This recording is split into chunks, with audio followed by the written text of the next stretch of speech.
Hello and welcome to another episode of 2001 A Film Podyssey. I'm your host, Kelsey, and I'm joined by my co-host, Matt. Hi, I'm Matt. Today, we have two very special guests on the show. The first guest is none other than Kevin Tillery. Hi, Kevin. Hi, my name's Kevin Tillery. Kevin is Matt's roommate and longtime best friend. Welcome to the show. Happy to be here.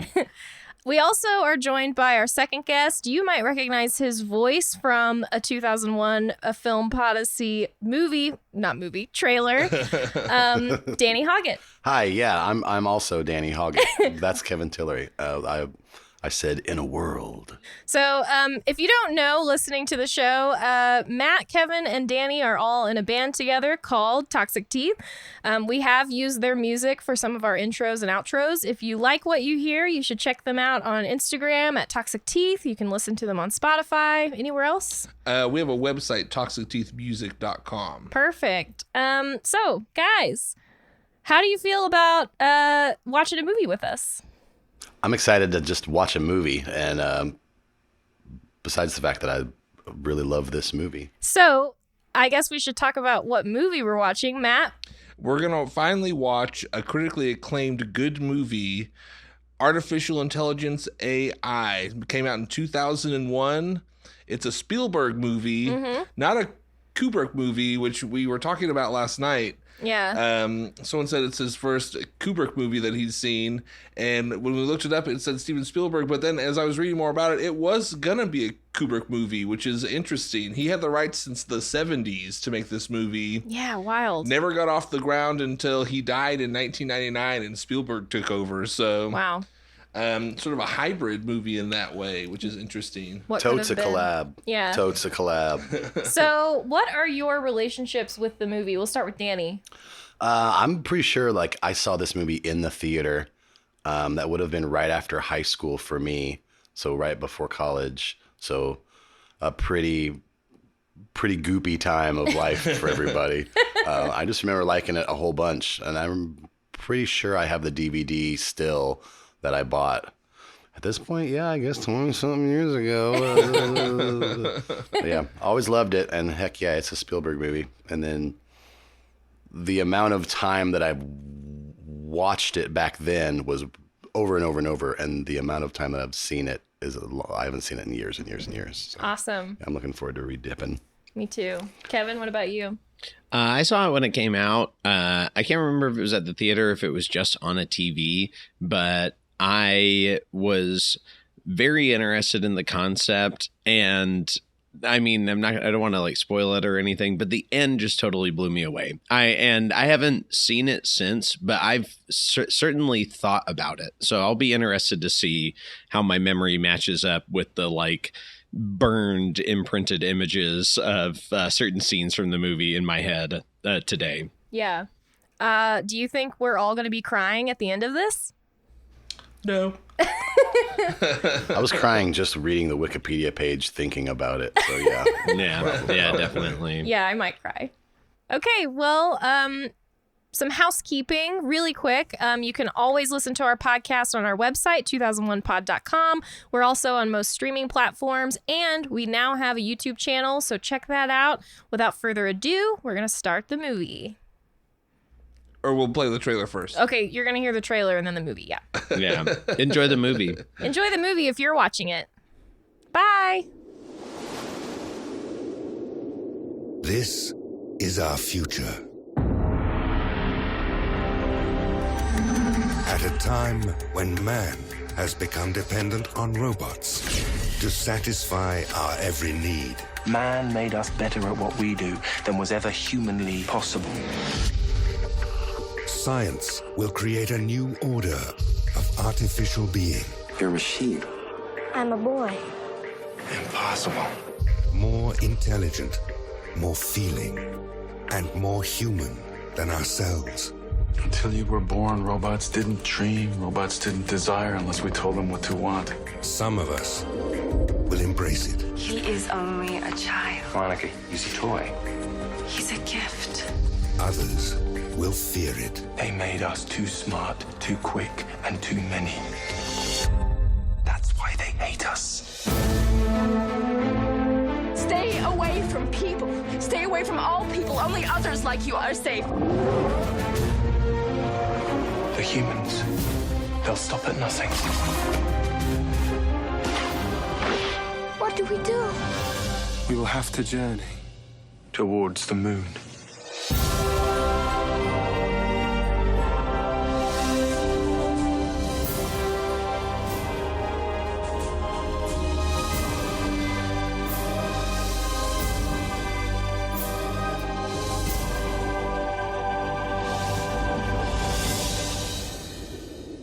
Are you afraid of seeing the stars? I can show you how to reach them. I'm going to touch the back of your neck, okay? Okay. Now, I want you to look at me and I'm going to say 7 words, okay? Ready? Yeah. Cirrus, Socrates, particle, decibel, hurricane, dolphin, tulip. Kevin? Mommy? Wow, that was a pretty great movie, I thought. I hadn't seen that in a dog's age. Yeah, I loved it. It was great. You guys, how'd you feel about the movie after so long of not seeing it? Good. Into it the whole way. Strong. It's very Spielbergian. Mm-hmm. Yeah, I can definitely say that dogs have lived and died since I've seen it, and yeah, still holds up. Still very weird. And I will say, I just a lot of surprises after I've not seeing it for so long.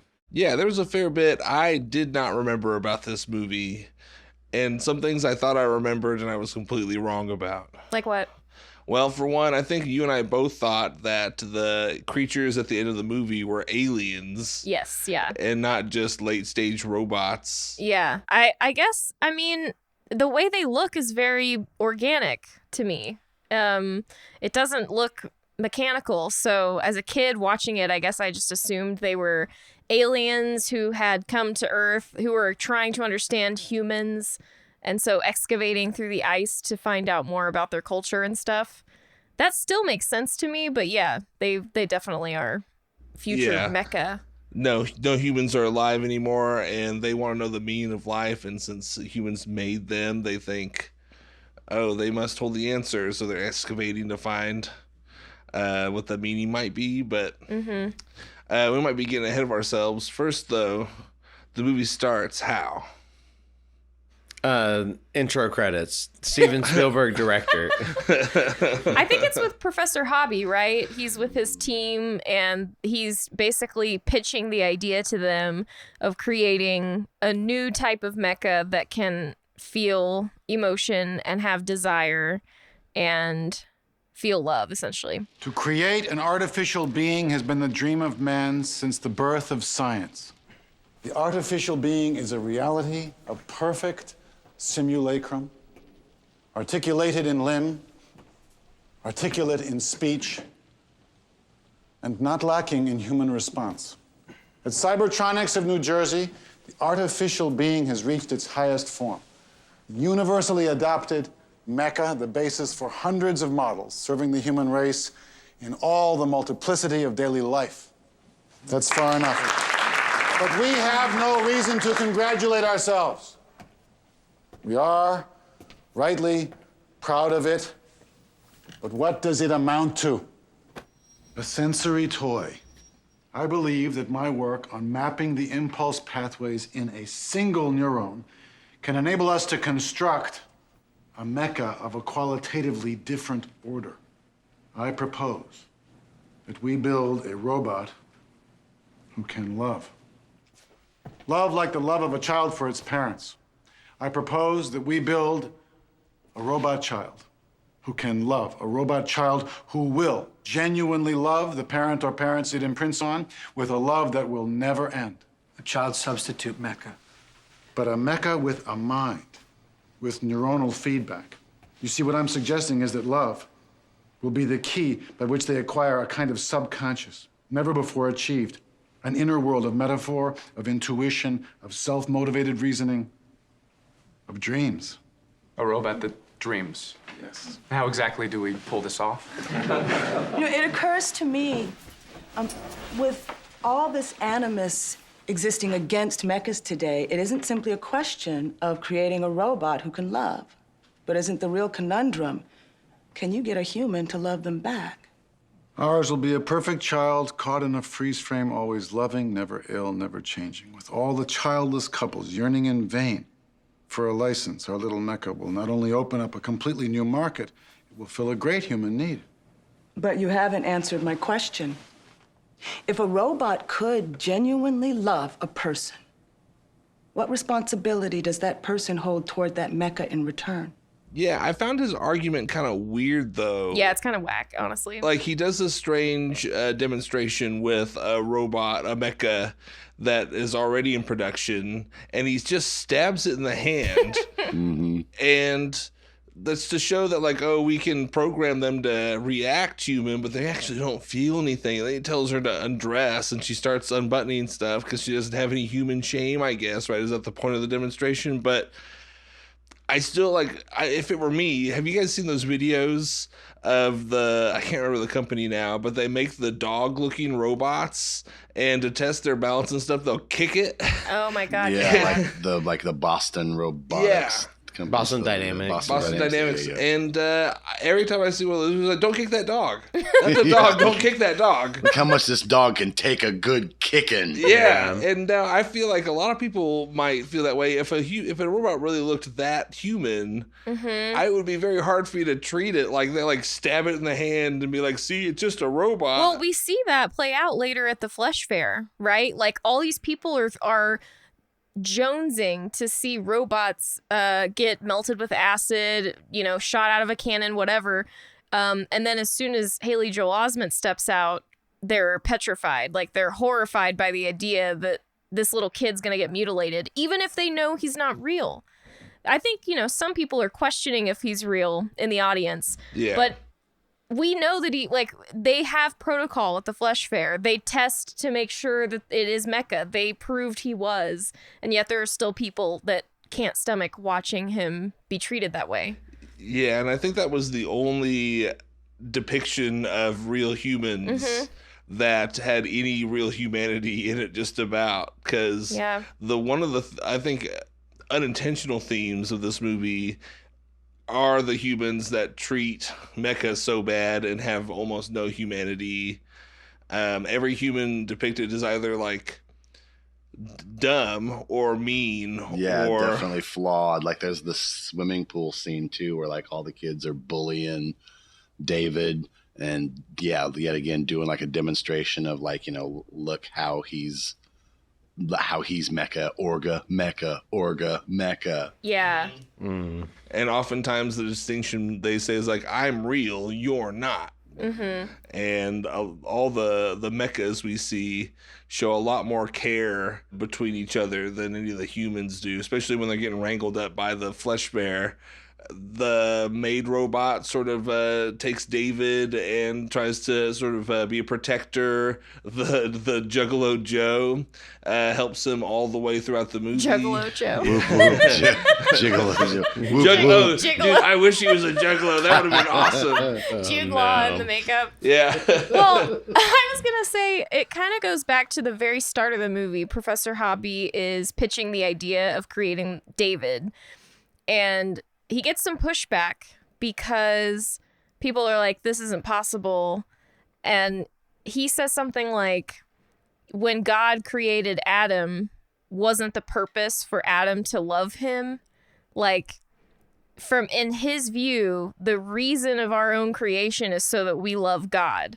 So David to him is exactly the same. He sees it like the entire purpose is for David to love us. His colleague, the lady, brings up the point, well, what responsibility do humans have to love them back, right? And it goes, you see it demonstrated over and over again, like the selfishness, the just completely self-centeredness of humans in the movie. The Orga Mecha, Monica deciding to imprint on David and then abandoning him. Yeah. It's just repeated over and over. Yeah.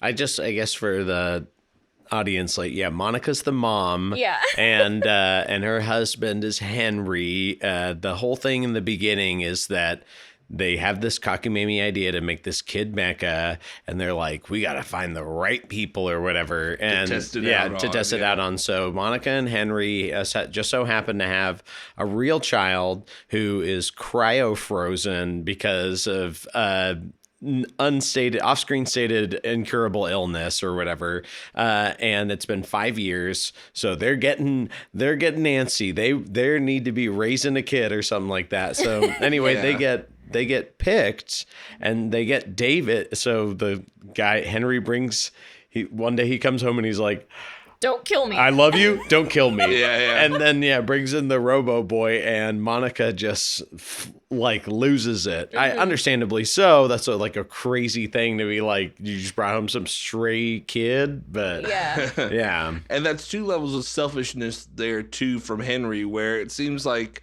and of course he works for the company and he was put into this program or whatever. But fast track. It seems like a lot of the reason why he accepts this is because Monica is inconsolably grieving. Yes. The doctor says because he's in limbo, your son Martin is in limbo, she can't digest her grief and it's not going away.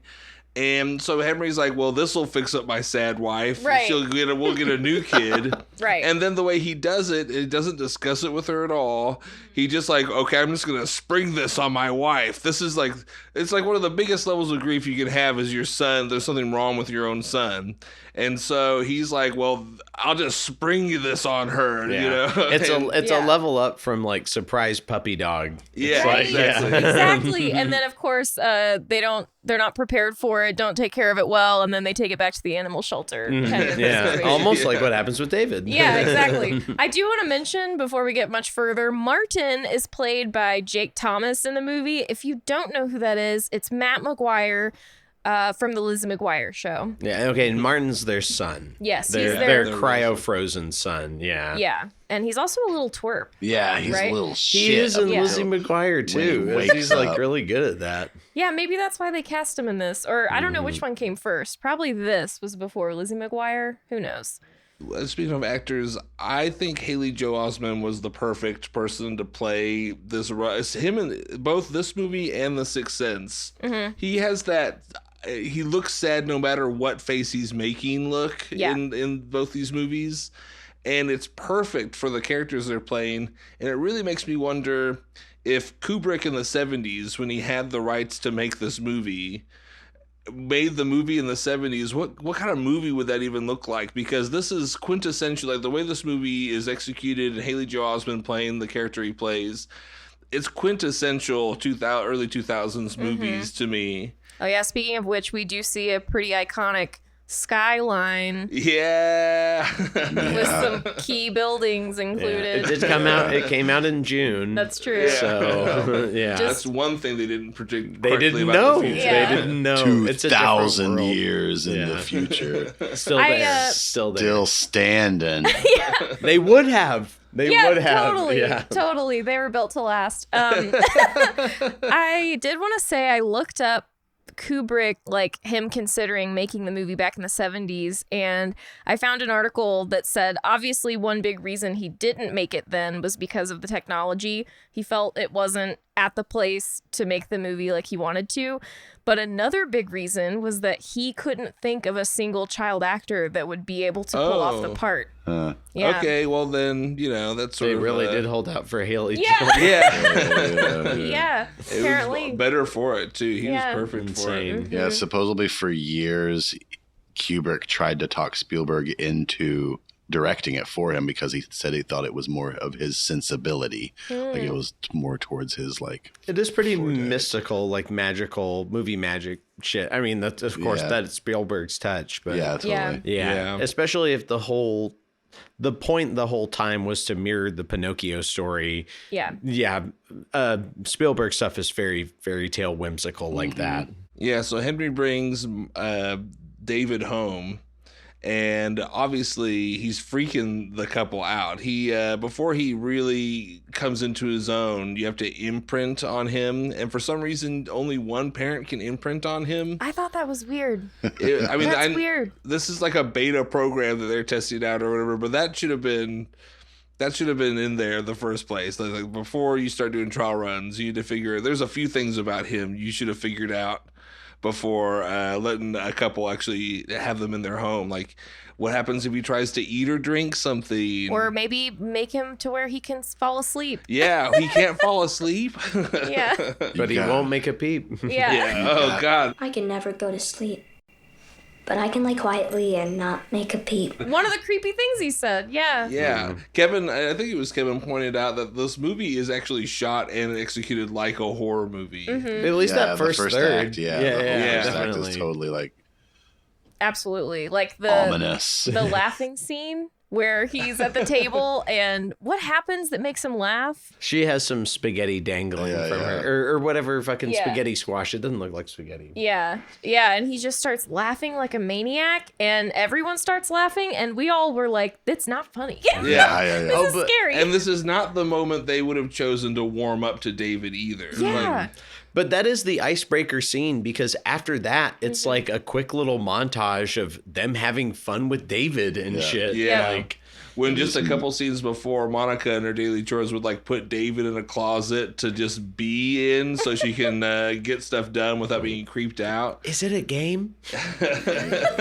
Yeah, there is the thematic game where they're playing hide and seek and the I found you thing, which like comes back at the end too. Oh, yeah. Oh, man.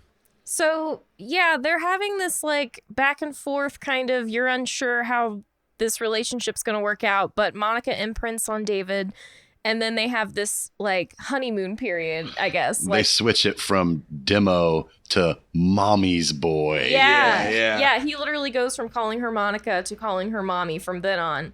And And Henry's still Henry. yeah.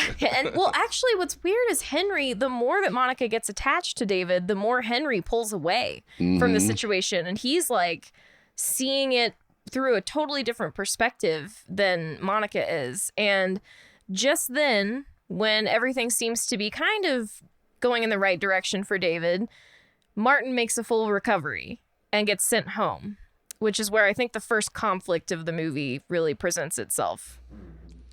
Yeah, Martin is definitely not a kid that has any sympathy or affection towards mechas, as we find out most of the children in the story are.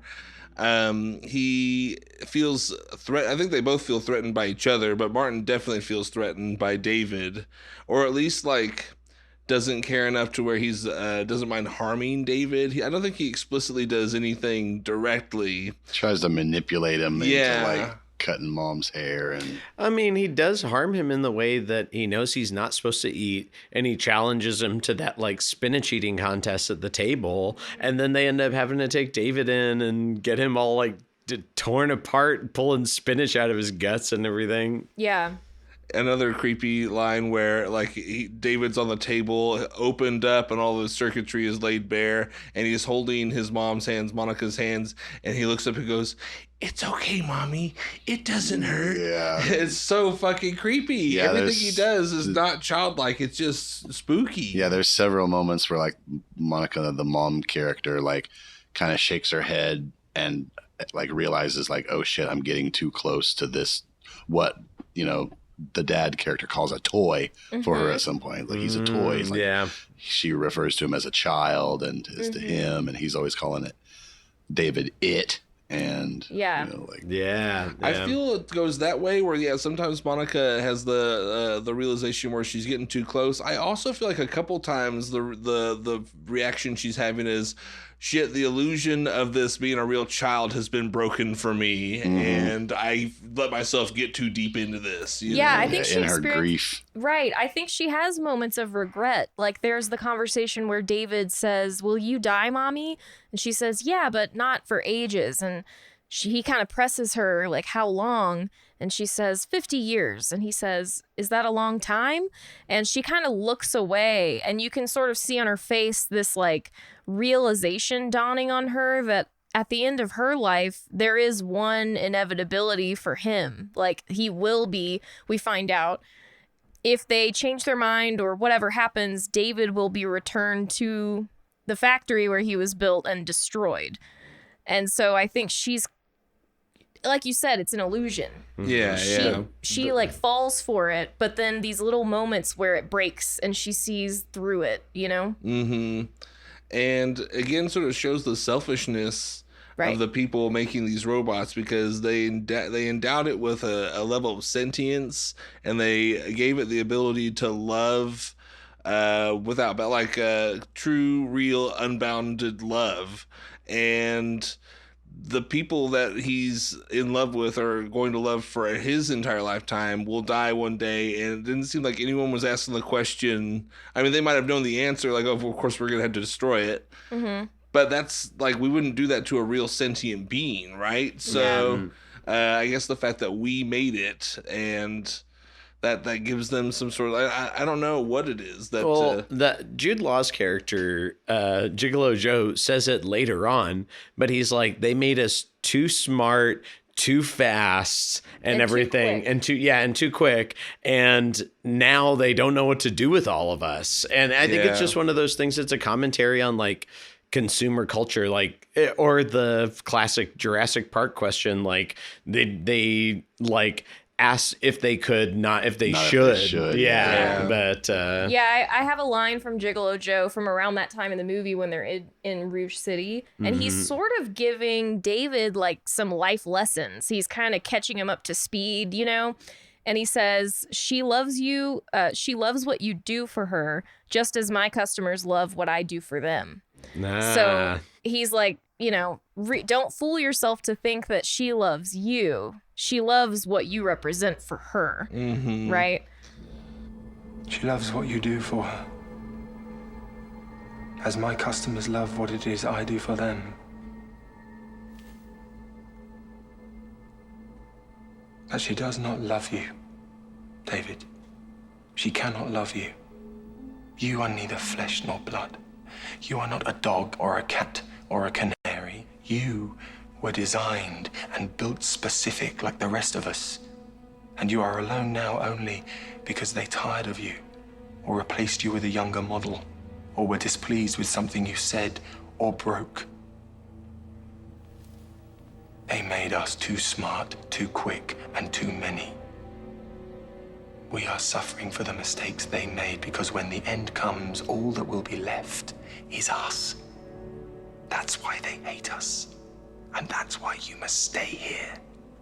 And again, that insight came from a mecha and not one of the human characters. Yeah, I think throughout the movie, I was like, so the humans are not, a lot of times, not very smart either. Yeah. Like, they don't seem to be hyper intelligent. Like, like you said, a lot of times it was Teddy or Gigolo Joe that said some of the most profound stuff from the movie, you know? Not humans with real emotions. Yeah.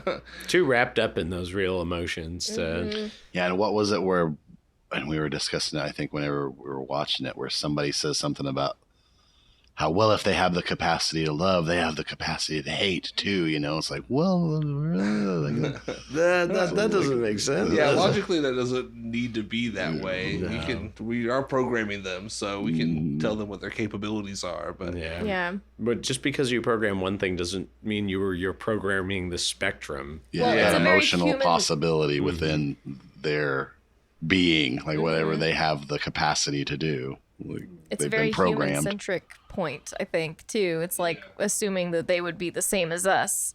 Yeah, you know? Exactly. Back to the like in my own image thing, like they're there for us. Like, you know, they're not, we don't owe them anything. There's nothing's been traded. Like we don't owe. And that's kind of like, we created them. Yeah. But then that's like, you know, sort of like in the metaphor of like children, like I kind of thought about how they're trying to replace this child and how they're trying to replace this relationship. And then whenever Martin comes back, like, you know, you see through the veil of this relationship of this fake child or whatever, and what's it providing for you, you know, like as just instead of just like a pet, if it's something to take care of, you know, like, and if that's your little object of desire, like what is your object of desire doing for you? Is it reciprocal? Yeah, or to you, right? Yeah, like so. I mean, in this case, it very much is. Like, that's what David is programmed for, is to reciprocate love, is to try to be loving and caring. But I think it's one of those things, though, like going to the finite nature of the fantasy is that, like, so reckless to be like, all right, you can only imprint on one person, and the imprinting process causes this to be like a one-way street as far as you get this robot, you cannot give it back, otherwise we'll destroy it and everything. But then how long does the grieving last? Because you're not gonna like, you're gonna be taking care of and playing with this kid like 20, 30 years into your, like, you know, old age and everything. Your friends would think you were crazy. Right. And that's another thing that bothered me too. There's a few ways that this system with the mechas work that I just felt like was weird or not how it would really work. One of them being when Henry is telling Monica about the imprinting process. He's like, now this is for our own protection. And once you imprint, it can't be imprinted back. And if we want to get rid of it, he's destroyed. And I'm like, what about that is for their own protection? And if we can program sentient robots that can love, can't we program a function that wipes their circuits and factory resets them too? Right. I don't know why that wouldn't be possible in this world either, except for the movie has to happen the way it unfolds. So but logically it would make no sense why they can't turn David into a factory reset thing and resell him, you know? This is a little off topic, but the character of David, I kind of felt similar issues with David. Similar, like, questions of, I mean, I guess ethics. It reminded me of the character Kirsten Dunst plays in Interview with a Vampire. Mm-hmm. I can't. Oh yeah, right? Yeah, Claudia. Yeah, because they save her, which is this heroic act, right?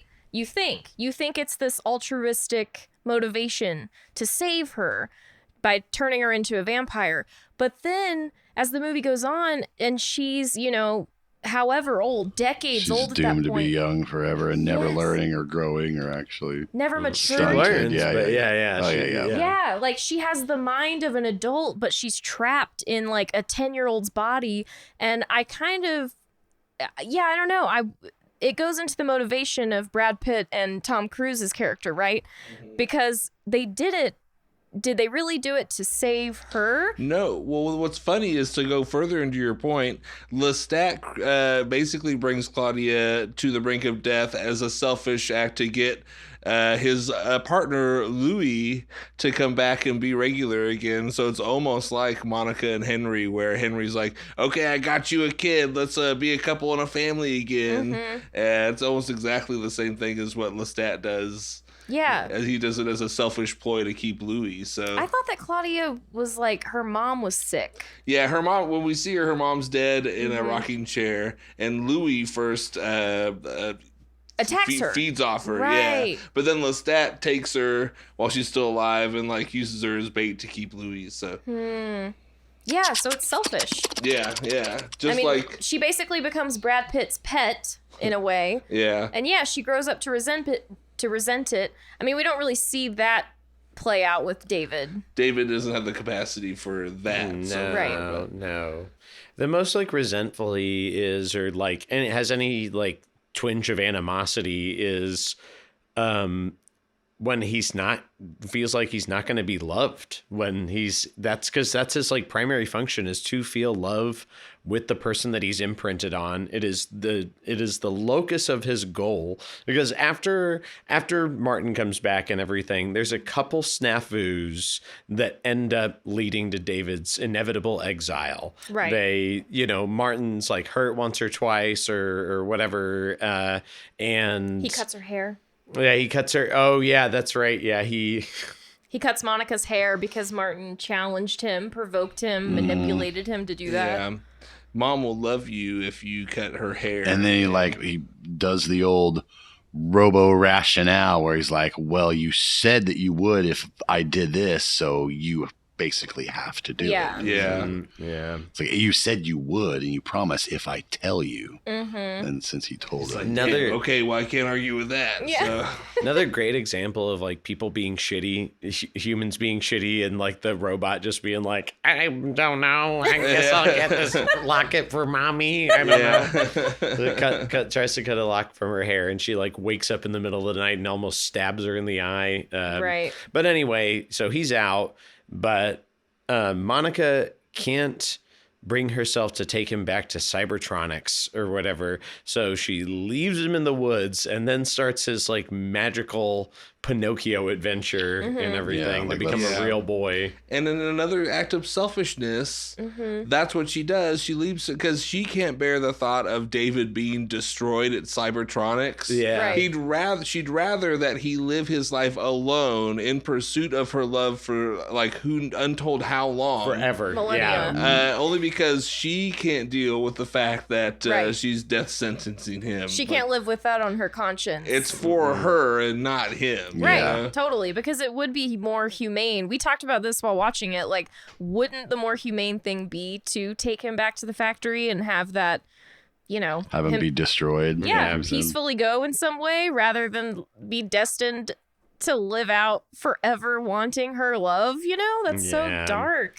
And I also see like probably her not even thinking that far into it. Oh, like, yeah. that his sole purpose for being and longing is for her love. She's just like, I gotta get rid of this thing, but I don't want to see it go.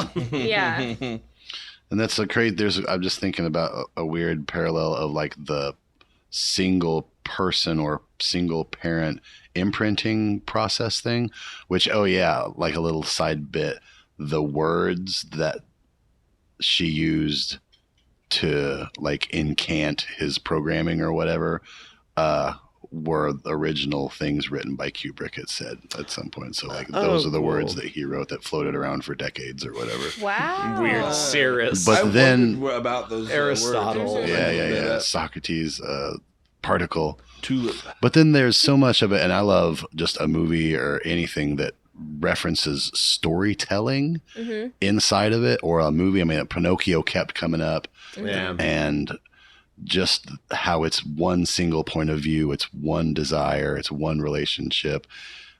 It's almost just kind of like a commentary on just storytelling and just the three acts and how it was very much like Pinocchio. Like he goes into show business and the guy was like, like what was Gigolo Joe basically a parallel of in Pinocchio to take him like as an actor, like da-da-da-da-da-da. And then he's like, all right, put this kid into show business. And then he gets discovered in the flesh at the flesh fair and they're underwater at some point. There's big Monstro. Yeah, Monstro, the blue fairy being the moon basically thematically throughout the whole thing. And yeah, the moon and circular points of light were big in the movie. The first time we see the moon is when the flesh bear are rounding up all the mecha, but all the way throughout that's not the first time you see the moon, but that's the first time it's showcased. It's all over the place in the rest of the movie. Yeah. And is that what it was? Is that supposed to be sort of the blue fairy? It seems to me that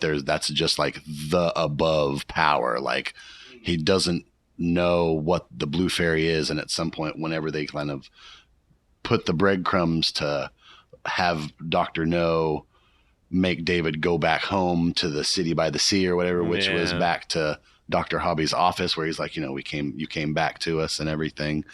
It just kind of like manipulated him to get him back there. But it was the idea that he made something up, like the blue fairy. They didn't program the blue fairy being something that he could follow and get, like, be a source of energy and power and positivity and light for him.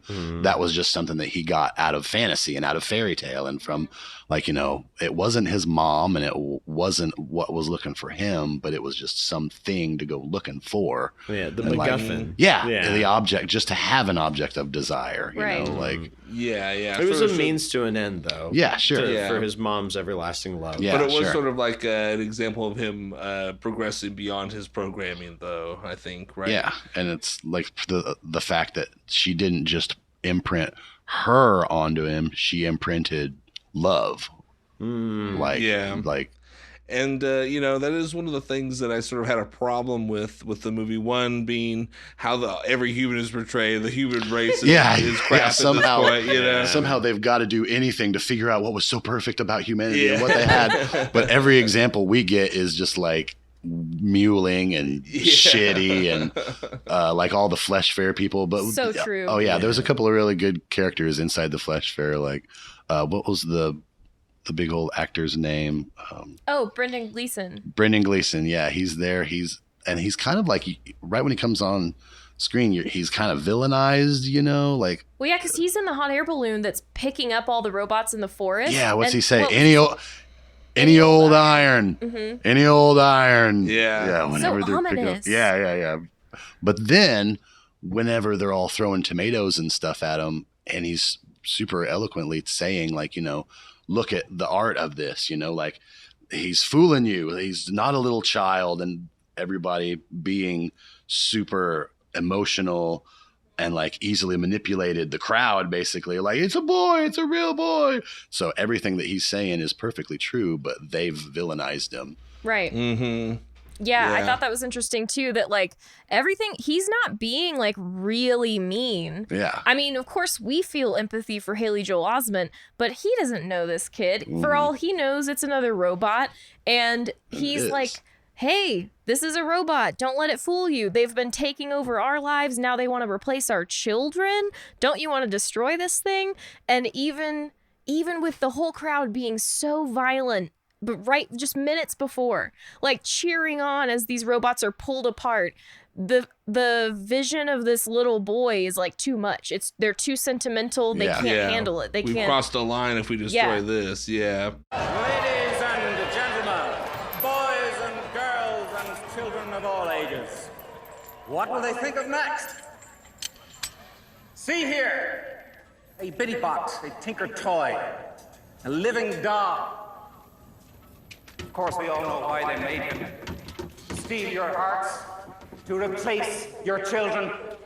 This is the latest iteration in a series of insults to human dignity. And in their grand scheme to phase out all of God's little children. Meet the next generation of child designed to do just that.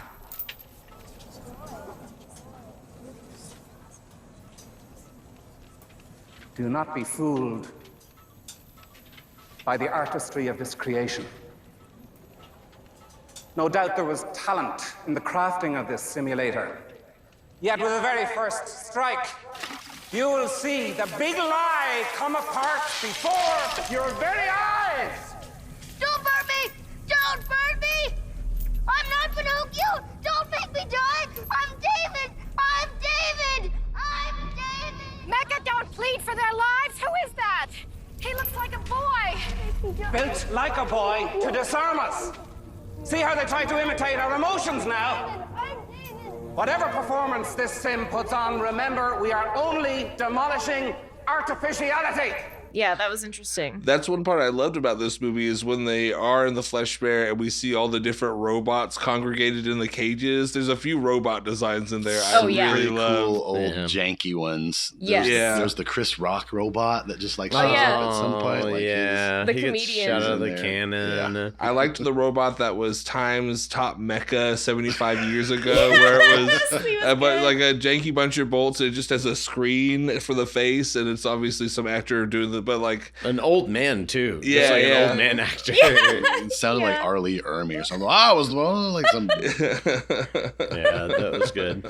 Real aggressive one. I love the flesh player, but let's talk about Rouge City. Yeah. Wow, Yeah. what a place! And Jude Law, like he was such a great character. I loved that he was sort of showing Haley Joel Osment around Rouge City. Took him under his wing. Yeah, and I like that. Like he's a pleasure robot. He's a gigolo robot, and not juggalo. Not I wish. Whoop whoop, whoop whoop. Drink that Fago.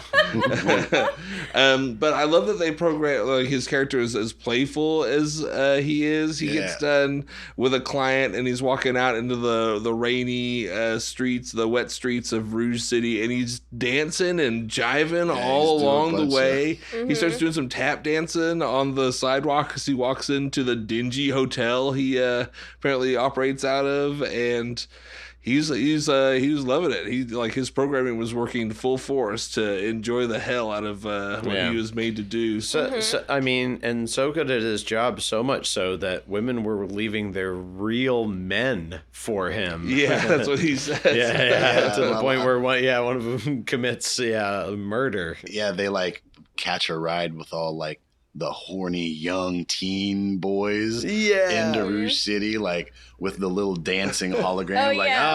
Come in, and it dances it down by the young dude's package. He's like, hubba hubba, let's go. Why are the giant tunnels in the Rouge City open? Women's open mouths. Because it's hot. Yeah. Well, also because like all of the buildings are like sexy posed ladies and stuff. They're all body parts. Yeah, it's an entire aesthetic. Rouge City is like, if that is an aspect of the future, I'm down with Rouge City. It seems so cool. I've got a quote from Gigolo Joe that I thought summed him up really well. By the way, he goes by Gigolo Joe, what do you know? Yeah. Very playful fun.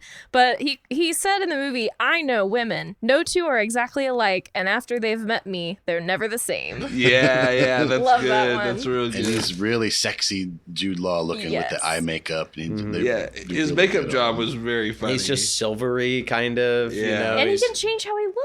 Like in a second, he can like go from brunette to blonde, like change his eye color, whatever. That's so cool. Yeah, and they didn't really. I guess they did ham it up a little bit with like the plot line of they kind of framed a Gigolo Joe for killing somebody, but then they ended up taking him and finding him.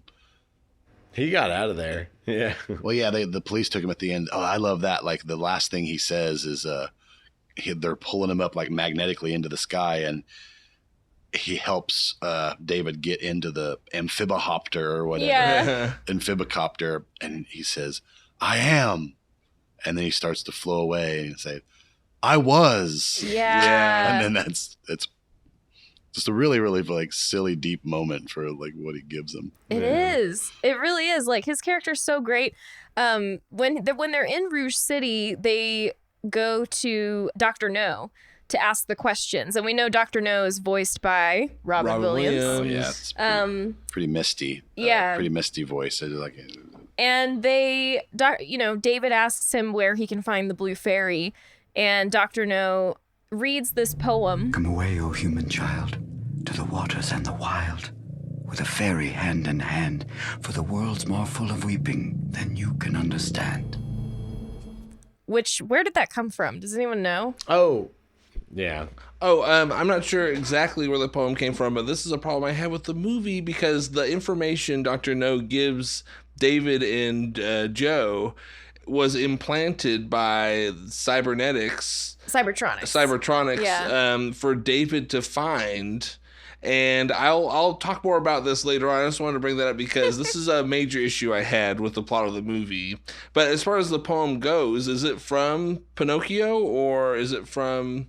Because at first they go into plain facts and they ask about the Blue Fairy and it talks about stuff that's not relevant. Then they go into fairy tales, and then Jude Law, Joe, comes up with the idea to combine fairy tales and plain facts, and then that's when they unlock the Blue Fairy information he's looking for from the poem. But I'm not exactly sure where the poem itself came from unless Cybertronics made it. Yeah, I don't know. Where it says something about like there's more weeping in the world than you'll ever know or something. That is something that Dr. Hobby says whenever they get to the end of the world where the lions weep and everything. He said, we didn't prompt you with anything other than the information that we gave Dr. No to get you here. So that was a Cybertronics plant. They put that poem in there or whatever for them to decode. Why they did it with a poem, who the fuck knows? Right. They knew that they would get there and do that with that little... So here's I'll just tell my problem right now. how did they know he was going to go to Dr. No and ask that? And it wasn't even David that came up with how to get that info from Dr. No. It was Joe's character. They were tracking them. That Dr. Hobby did say that too. Yes. They had been following them. So he said that they had been following them. Yeah, because it was all part of a test. And he said that also he didn't know anything about David being interested in the Blue Fairy except that Monica told him. Monica told him that he was interested in being a real boy or something like that. I think they pieced together the Pinocchio connection, the Blue Fairy thing. Yeah. And so they probably just had like keywords that if he asked about this with Dr. No, they knew he was in Rouge City. Who knows? I mean, it's a stretch. Yeah, He's only got so many questions. Just give him the poem on the next to the last answer. No matter what. Yeah. That makes more sense than anything. But he'll for sure come back to Manhattan. Yeah.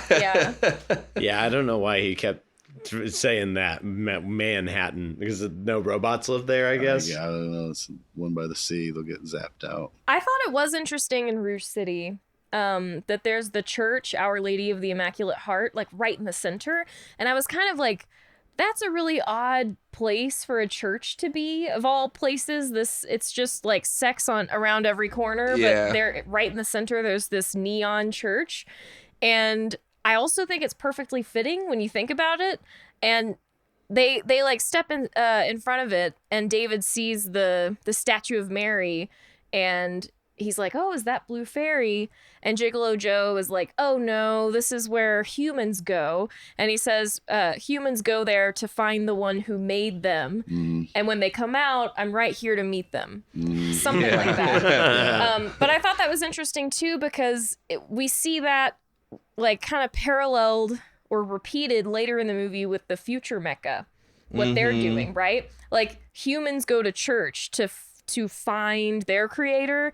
And later, the future mecha are kind of doing the same thing. They're like excavating old sites to find more information about their own creators. Yeah. Just and their creator's long been gone at that point, and so is man's for a long time. Maybe even 2,000 years ago has our creator not been around. You know. Right. Oh, and funny. then 2,000 years later, the mecha come, and their creators haven't been around, but.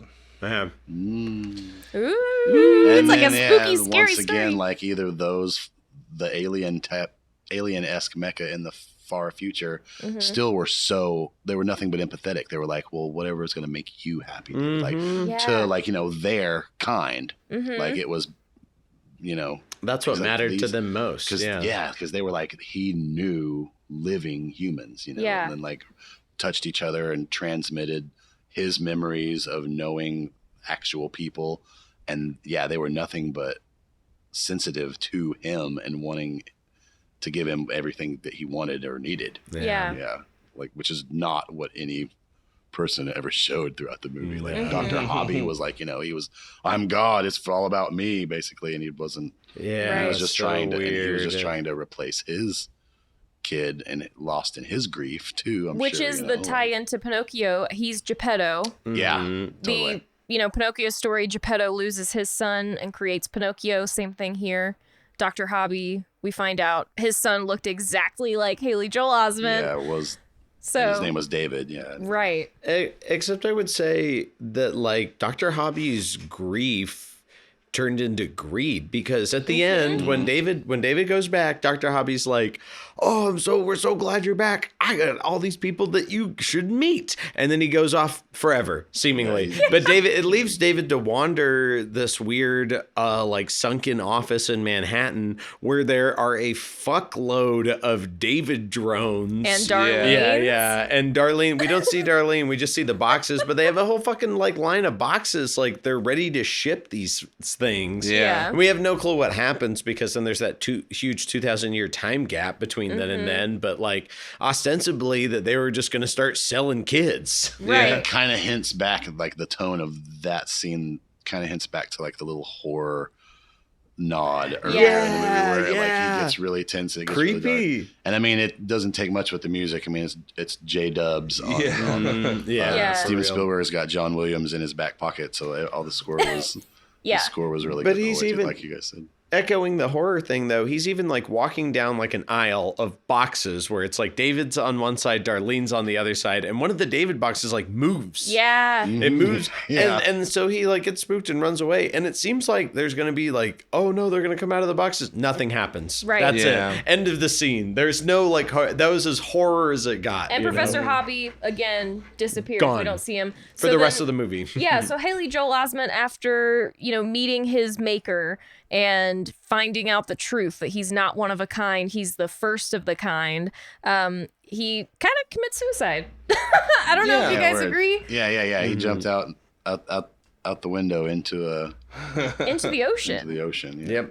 And like he doesn't know when he floats down to the ocean, he doesn't know he's gonna stumble upon the blue fairy. Nor could he know that a bunch of fish somehow magically transport him over what we assume to be Coney Island. Right. No, not assume it. We literally go underneath the sign that says Coney Island. So here's another problem I had. I wasn't sure if it really was Coney Island. Coney Island's in Brooklyn, right? No, I don't think so. Is it? I thought it was, and I know that their office is in Manhattan. All New York is the same to me. They just laid it all. Yeah, those fish probably took him a long way or something like that. With that scene cuts a lot. It's real Disney-esque. That's the Disney-esque part they left in. Well, okay, so now we're talking about New York a little bit. Here's my other problem. I don't know if that was true about the Manhattan-Brooklyn thing. It is in Brooklyn. Okay, so I thought the Cybertronics thing was in Manhattan, but maybe the fish just moved him really far away. Who knows?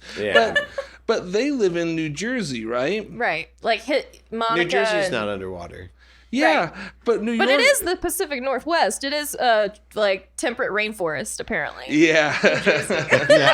Yeah, there was a scene where it was real prehistoric looking ass. Yeah, lots like of ferns and lots of redwoods and droopy shit. stuff. Yeah. But like changes in climate change. That's true. Even before the future, when we're getting that zoom through the skyline, but it's all underwater and we see the Twin Towers,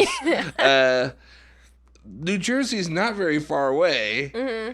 If you think at least they would be, I don't know if they'd be as underwater as New York, but we see the tippy tops of the World Trade Centers. Yeah, and the Statue of Liberty, like you only see the torch or whatever. Exactly, like if it's gone that high up, you're seeing those effects in New Jersey, right? Like that's not. Oh yeah, maybe that's why it looks like like the setting of A Land Before Time. I don't know. I just figured it'd still be like if it's like hundreds of feet underwater in New York, it's gotta be 100 feet underwater in New Jersey or something, right? But maybe not. Maybe they got some pretty good dams along the way.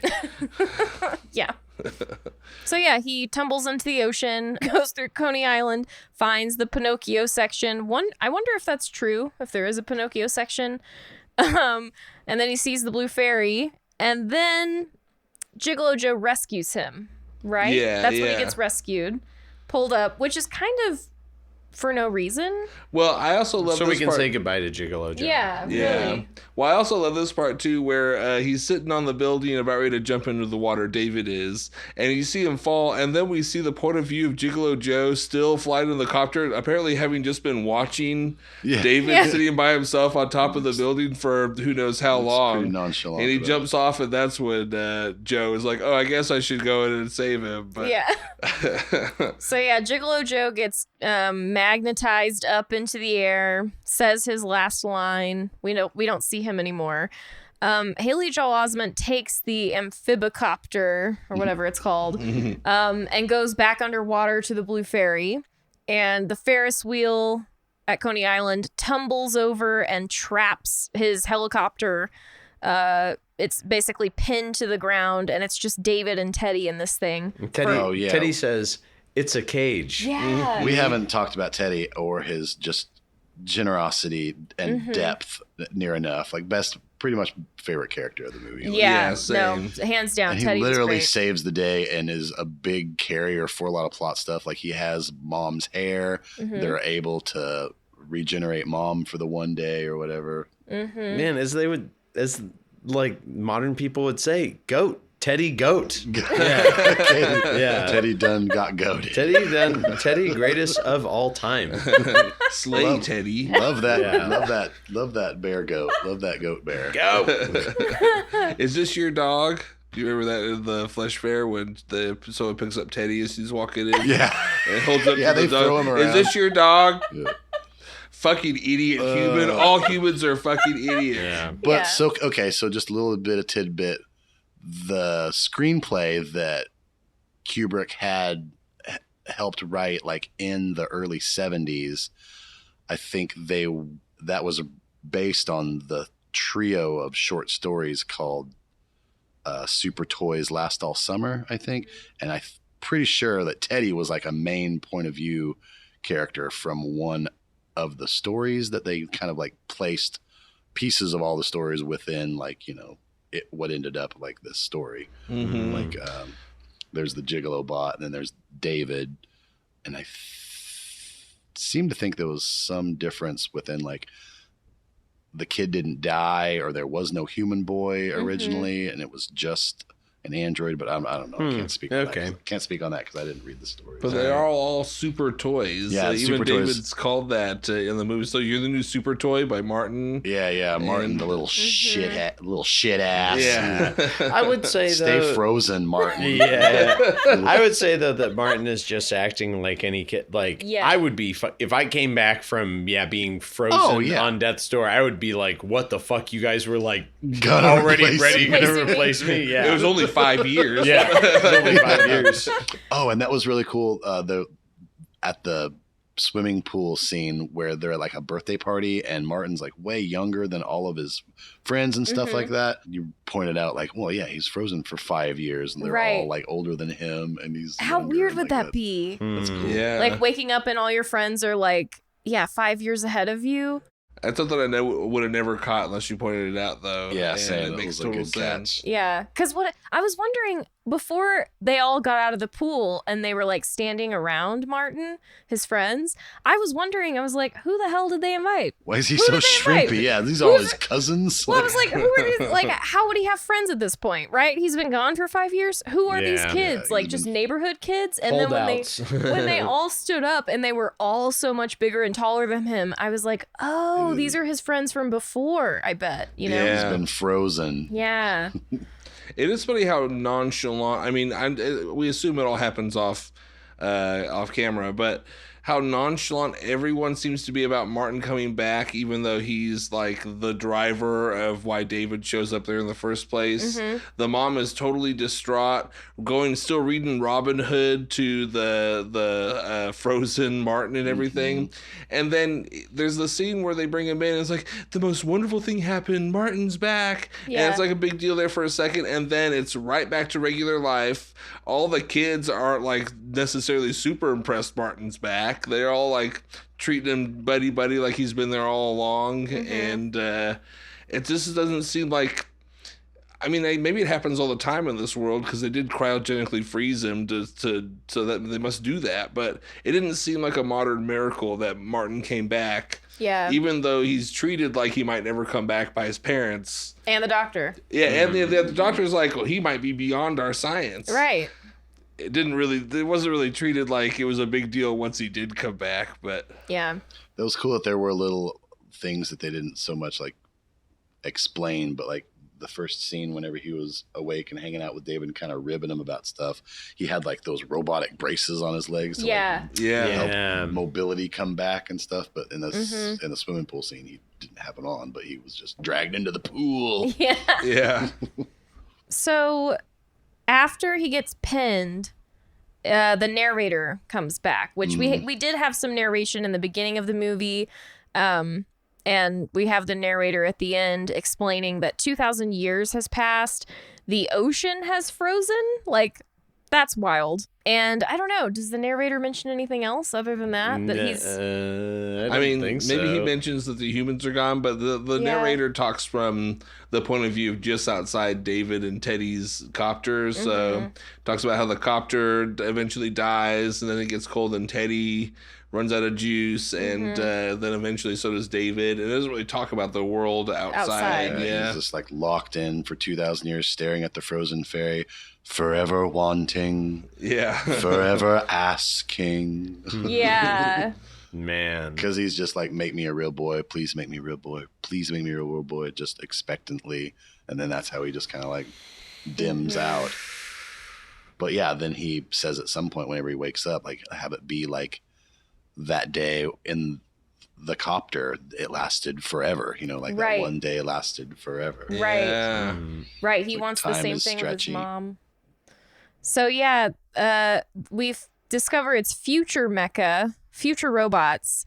Humans no longer exist, and these future robots are excavating sites, I'm assuming all over the globe, you know. Yeah. And they find his site in Coney Island, and they're excavating him from the helicopter, and they're just fascinated because as far as they've found, he's the only surviving robot from that time that actually knew humans, Yeah, they call him an original, so he Yeah. actually knew real humans. which is wild to think about that they've never met one before. Mm-hmm. Big whatever Earth catastrophic thing happened or something like that wiped everything out except for Manhattan was saved. Yeah. Yeah. So they are able to see all of David's life, basically. They just touch him and can see everything that's happened to him. And so they know his background, what he wants more than anything, the love of Monica, his mom. And they explain how they have this advanced technology where they can take, you know, a bone fragment or a piece of hair and bring back a person for one day, including their memory. But what did they say about the time, space? Yeah, it was explained, and this is explained by a bad 3D blue fairy that they made up for David, so I guess he can understand what's going on better. But yeah, she explains that when they were trying to figure out how to recreate or bring back humans, they found out that each unique person exists on its own space-time thread, and that once it's burnt out, it can't be brought back again. Mm-hmm. But you can do it for a day for some reason. Yeah. You can manipulate their memories. Well. For one day only. So Monica doesn't remember he had a husband, or she had a husband or another son that she would need to pay attention to. Or Yeah, so they can bring you back for one day, and as soon as you fall asleep, you're done. Yeah. So essentially, they recreate David's house with Monica, and he has one last day with her, where they just do whatever they want all day. It seemed like, if I were a kid, it seemed like a pretty good day with your mom, honestly. Oh yeah, it makes the mohawk in the mirror like after the shower. That's what else do you want? You get all the motherly attention that he'd been craving. Like, it was just him and her, and the whole day was about them. He gets to have his first birthday. Yeah, his first birthday cake. Mm-hmm. And then at the end of the day, he tucks her into bed and lays down next to her, and it says for the first time, David entered that place where dreams come from.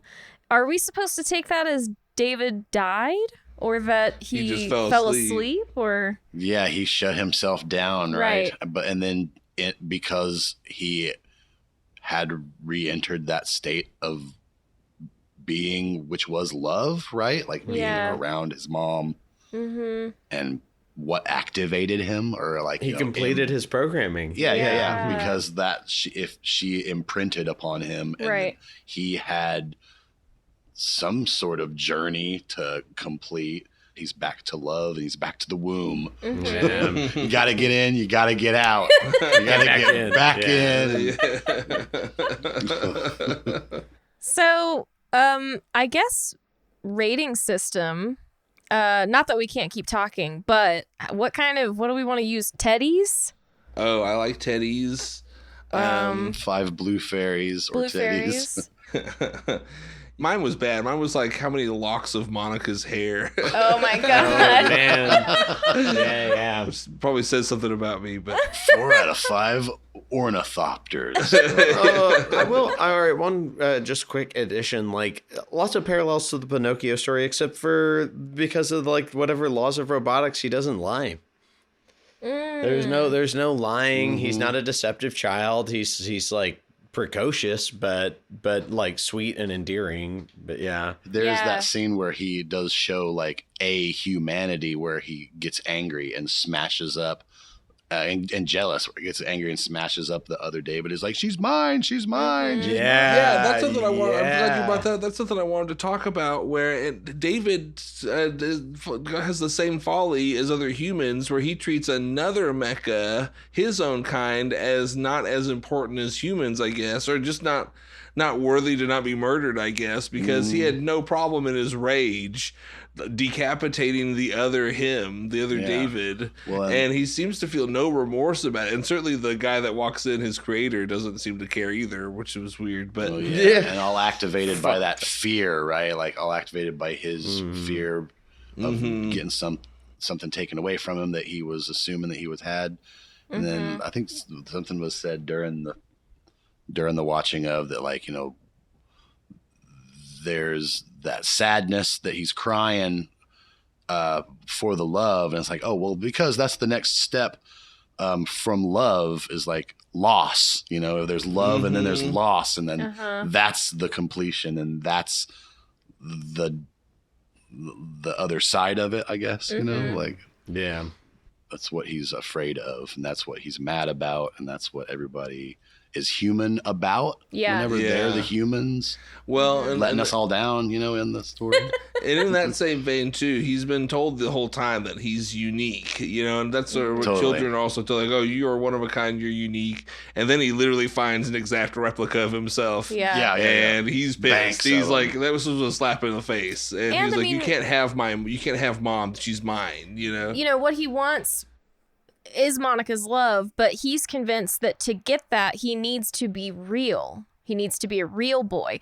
And so being confronted with carbon copies of himself, like, you know, dozens of them lined up hanging by hooks in this room, I think is shocking and goes against everything he's trying, like this journey that he's on. He's trying to become real, and this is like a slap in the face, you know? Yeah. Like you can't, further you won't setback, be. you know? Like, well, shit, how can I be real if there's so many copies of me as the clone of a robot that I already am, you know? But he's been through the journey. Like, he's dirty. Like you said, he was wearing the same stuff. He's all like scummed up. He's like, his face is aghast whenever he's in there, as he's like learned and experienced and gone through it all. I had a question. This whole movie, you know, Haley Joel Osment always looks like he's on the verge of tears. Yeah, he does good. He's got those eyes. Kid had it. Kid had it, all right. Kid had it. But I might be wrong, but I think the first time and only time he cries in the movie is at the very end when, like, Monica wakes up. And when she tells him that she loves him and that she's always loved him. Yeah. No, because he's crying whenever she's taking him away. Whenever she tells him she has to leave. When she like, I'll be as real as you want me to. Yeah. Oh, he's freaking out. Okay. Yeah, he's in the woods. Yeah. Go get the stick, Fido. Yeah. We don't want you anymore. We don't want you anymore. Yeah, I mean, I think it's really interesting to watch this movie now with where we are with AI currently. Like, if we had watched this 10 years ago, you know, AI still would have been kind of a more distant concept for us, even at that point. Like, we had some examples of it here and there, but I mean, compared to just 10 years into the future now, you know, it's everywhere. I mean, we're talking about it affecting school stuff. We're talking about it, like, artists, creators, law, medicine, right? Like, it's infiltrating all these areas of life, and it's interesting to look back at this movie. We thought it was just androids. Yeah. For the longest time, we thought AI was like, it was going to be the intelligence that comes with the hardware too. Like, for some reason, AI was always going to be put into some sort of human shell, right? Human lookalike shell. But instead, we found out it's a text prompt. And it all happens on a web browser, and it's used to make copyright nightmares of AI clone Adele songs and doing your homework for you, and and sometimes hallucinating and making up weird shit too. Yeah, just standard jargon algorithm stuff. Yeah. Glorified autocomplete, I've heard it called, and you know, we're not there yet. Like, I do think before the bubble bursts, the current AI trend is going to see more development and become not what we always predicted, but something more sophisticated than it is now. And I do just find it funny for all the things that, you know, we have predicted and has been prophetic. It always takes a weird form. Jetson style video communication. Not only has that been a thing forever, but no one wants to do it. Everyone thought that was going to be the fun, cool thing. Like, oh yeah, see him as I talk to him. I don't want you to see me. Well, I don't like FaceTime. Don't FaceTime me. Yeah. I don't like that. No one wants that. I'm in my PJs. I just woke up. Don't look at me. I would say that it's less FaceTime and more Skype or Zoom. Yeah. Zoom is very, very used and regular. FaceTime, I don't use it either. Yeah, I could even FaceTime, but I could take or leave flying cars. I'm ready for like the drop of water on a microwavable pill for a pop-out meal. That's what that's the Jetsons AI shit I'm ready or for. Smart House. I want the movie Smart House. I want the floor, the carpet that sucks up the spilled smoothie. It's the Enviro mod. Yeah, that's what I want. But like our predictions are almost always like there's a grain of truth in there. Isaac Asimov predicted a whole bunch of stuff that ended up kind of being real. Star Trek kind of invented cell phones, but then what we end up getting to, it always takes a weirder or sometimes more mundane form. Like I kind of wish our cell phones were Star Trek style communicators, but instead they're all black monoliths that have a screen on them, and they're boring now. You know, we don't innovate cool anymore. But I do just think that this movie, you know, for being 23 years old, surprisingly holds up and retains relevance to our time now. Because are we dealing with ethical issues regarding AI? Yes. And are we looking head on into climate disaster nightmare scenario? Yes. Like coastal cities being underwater. We're seeing that. So yeah, this movie ahead of its time in a lot of ways. I mean, you know, it wasn't that long ago, but the concepts still are very true today, I think. I wish car design had gone the way that they show in. Really? I liked it. I thought they were fun. Yeah, is that like more like what, easier to steer? Three wheels, just like the whatever, like the trike guys. I liked all the neon tubing Tron looking ass characters. That was goofy. That part, I was like, what is this, Power Rangers? Yeah, they had like shark face helmets or something like that. Shark dude. Yeah, it goes from like Blade Runner to Tron to pretty Mad quickly. A bunch of like CGI set design stuff where it was just like, it's fine, make it night, foggy, rainy, a bunch of neon, kind of looks like Blade Runner. You're in the future. You know what future looks like. Yeah. So, did we decide on Teddy's? Is that our rating system? I like Blue Fairies. I think okay, that's Blue good. Fairies. That's what he's looking for the whole time. Danny, 1 out of 10, what would you give artificial intelligence in Blue Fairies? You know what? Just for the straight sentimentality of it, in addition to, I love that it was like a collaborative effort with two, honestly, like giant American filmmakers like Kubrick and Spielberg collaborated for decades back and forth. And Kubrick always wanted it to be like how it came out, but it took him dying to get it. Like he always asked Spielberg to do it, but Spielberg would never do it. And then he died, and then everybody was like, come on.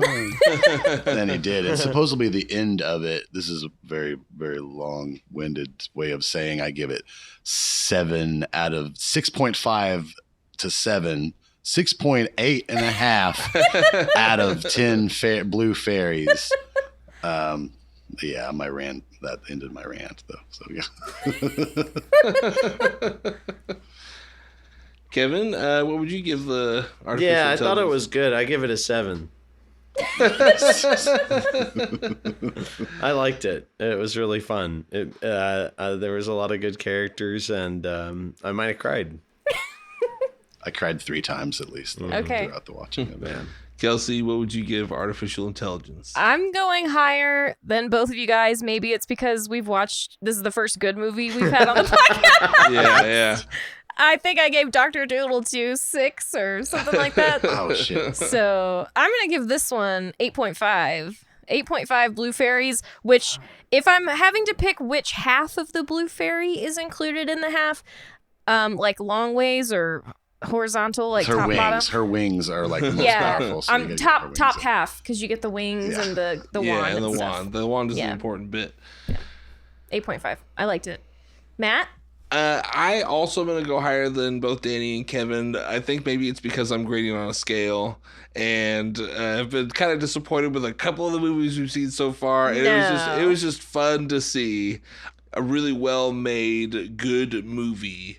And so I'm going to give it 8 out of 10. And 3 bonus teddies, which don't mean anything. Oh, man. But do they not? Because why would you add them if they didn't I'm mean adding them- anything? Well, board game rules. I have played this earlier card where I get to absorb some of your teddies.